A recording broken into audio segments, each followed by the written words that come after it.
has two plus one sub-office for trading across the globe and 9 representative offices across the globe, established within only 3 to 4 years.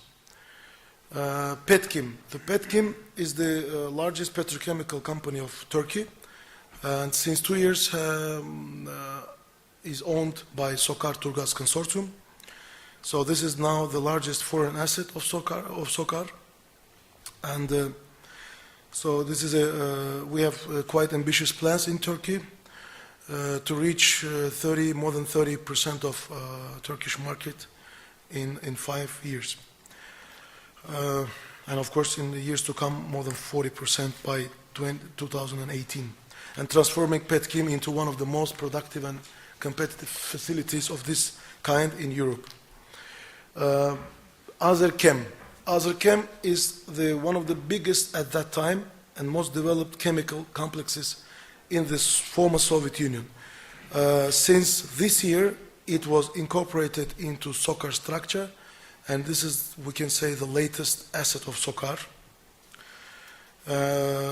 Sokar is aiming to increase the efficiency of Azerchem to keep it running with the integration of the brand new petrochemical complex of Sokar, and to have this best synergy between Sokar, Azerchem, and new petrochemical complex. As Azerigaz, the Azerbaijani state-owned gas company, responsible for the gas distribution across the country only for the gas distribution. It was also incorporated into Sokar structure since 1 year. So thus, today the system of gas, oil production, marketing, trading, geology, all related areas of oil and gas, petroleum industry is concentrated in Sokar, with Sokar. So maybe some more information, not to bother you. Since 2007-8, Sokar for the first time started to apply international accounting system.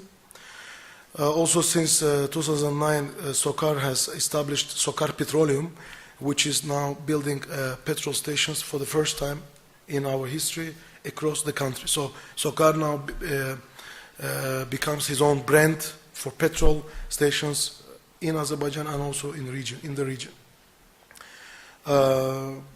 Although maybe last but not least, although Azerbaijan is still one of the leading 20 oil producing countries in the world today, be it in terms of oil and gas reserves and production itself, due to political will of the government, Azerbaijan started to look very actively at renewable energy sector and already took some very first serious steps, including setting up since 2010 a special state agency on alternative energy as a part of Ministry of Industry and Energy. The new position of Vice President of Sokar for Renewables and Environment had been also introduced since 2 years in Sokar. I hope it was interesting. Thank you so much for your attention. Sorry if it's too much. Mr. Yabadov, thank you very much for your interesting talk. So as I told, he has to leave quite early, so if there are any questions, please take the chance now. And maybe out of the panel, are there some questions here? Max, you have a question? Please. How is the competition of the oil exporting countries in the region? Is there a competition, or are you all in a very lucky position that you don't need to compete?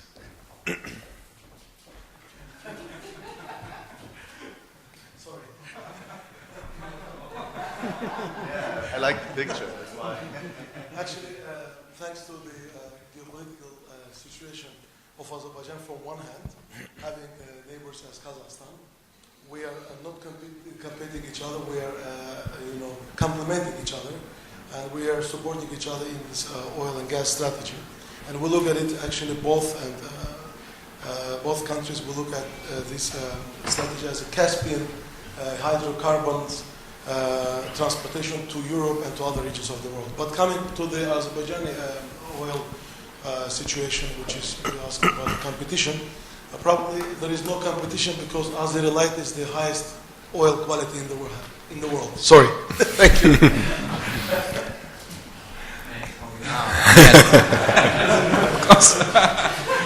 Sure, absolutely no competition, because we are very best partners in the region, and I think the problem is not competition. The main problem for us, for Azerbaijan and Kazakhstan, the main problem is legal status of Caspian Sea.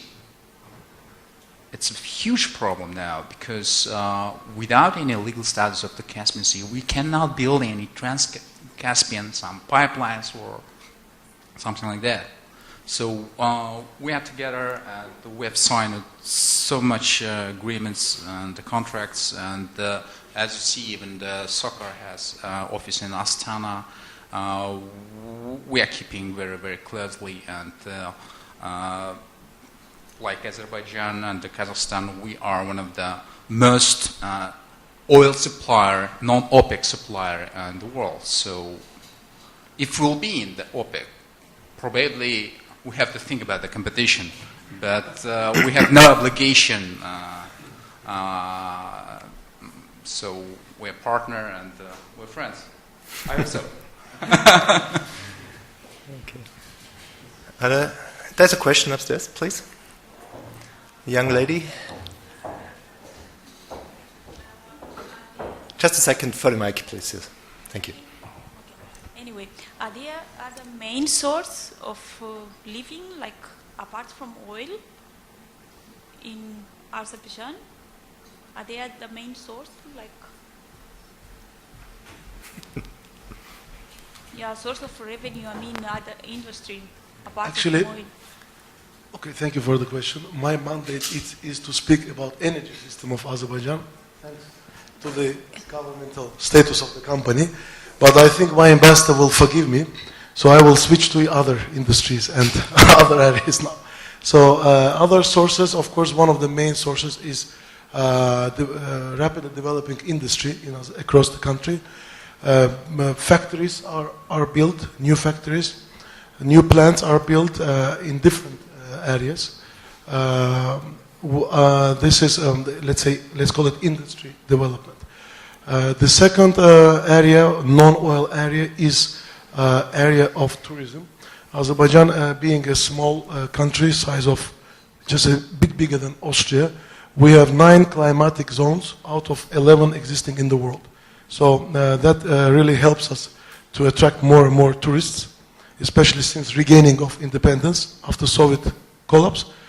And of course the number of ancient cities, small towns across the country, a huge number of historic sites also promotes the tourism, and also our tourism minister, I hope.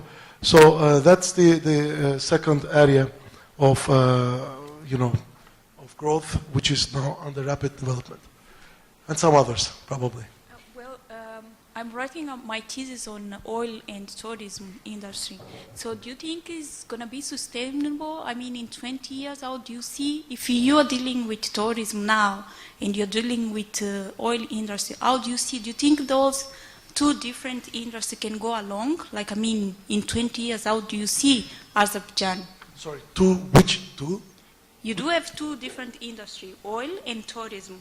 Oil? No, it's oil and non-oil. It's not oil and tourism. Well, but now you're talking about tourism. Yeah, tourism is one of the main areas within non-oil sector, because we have industry as plants, we have factories, we have a lot of investments. Around $40 billion worth investment have been done within only 15 years in Azerbaijan itself. Of course, I do understand, but I mean, how do you see, like, if the tourists, they come to Azerbaijan, they will do like having oil industry and tourism, like, being practiced at the same country? No, of course not, because, the tourism is something which is completely new, relatively new for us. I mean, Azerbaijan always was a touristic, but within Soviet era, it was not so well known for the world community, and therefore it was always, part of Soviet. It was kind of periphery, as most of places, except central capital. So therefore, today's situation is completely different. Today we can explore ourselves. We can advertise ourselves at CNN, at Euronews, and BBC, what we do, and which brings actually great results, and the number of tourists are increasing. It is only AIM, which is, let's say, more or less successfully implemented, is aimed to get tourism and other non-oil sectors developed so that the country can, in 50, 60 years to come, can live without oil. But if you talk about industry, energy industry itself, even in energy, we're trying to have diversification. We started to look at alternative energy to different sources, and we have enough sun, we have enough wind, especially across, we are next to Caspian, and Baku itself is located on peninsula, so we have excellent conditions, natural conditions to develop alternative energy sector as well.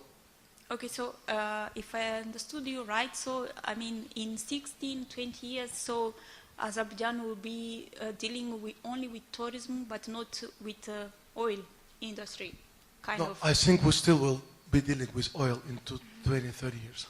So then I think will not be sustainable, like environmental sustainable. This is the different question, because if you talk about percentage will be definitely lower in years to come. But if we cannot say that in 20, 25, 30 years will not be oil industry as it is. It's a bit different question. So I don't get your question, because oil industry cannot be destroyed in 20 years for sure. No, I'm talking about tourism, because I'm focusing more in tourism. Yeah, tourism will definitely grow, because again, we have a surprisingly big, increasing number of tourists every year, because again, thanks to advertisement, thanks to excellent natural conditions, climatic zones, and again, a lot of historic sites. Even Baku itself is 2,000 years old city with the original inner Stadt inside, and with a similar, very similar Ringstraße across around inner Stadt of Baku. So I invite all of you to visit, and you're gonna like it. Especially if you've been in Vienna, you're gonna find a lot of similarities with Vienna. Also in terms of music. Okay, thank you then. Thank you. Please pass on. There's another question upstairs. Yes. Sorry that one took so long. In relation to that, it's we in tourism study here. You mentioned a couple of environmental protection measures. My question is, are these measures already in place, or they're just proposed because we are interested in the tourism aspect of your country, but of course the oil is also very important for us. So are these measures in place already, or? Short question is yes. A bit broader question. Short answer is yes. Broader answer is to give you some details. As I mentioned in my presentation, the Baku Bay has been cleaned significantly since 3 years, and because we have enormous volumes of oil and gas in the Caspian offshore, and of course after Soviet collapse it took a lot of years to rebuild infrastructure and control to commission, to inspection the sites. So now we have done this with Bay, and still is ongoing process. We started to clean polluted areas, oil, very old, since if you look back to history, oil history of Azerbaijan accounts now 160 years, more than almost 100 of industrial oil production. And of course we have 2 old areas, polluted areas. So we started to clean them, also including bacteriized, I think they call it bacteriized, cleaning with bacteria, distributing bacteria on that areas. Also we, after cleaning, we are also, we have now settling a lot of green areas across polluted areas with the water cleaning I told you as well. So this is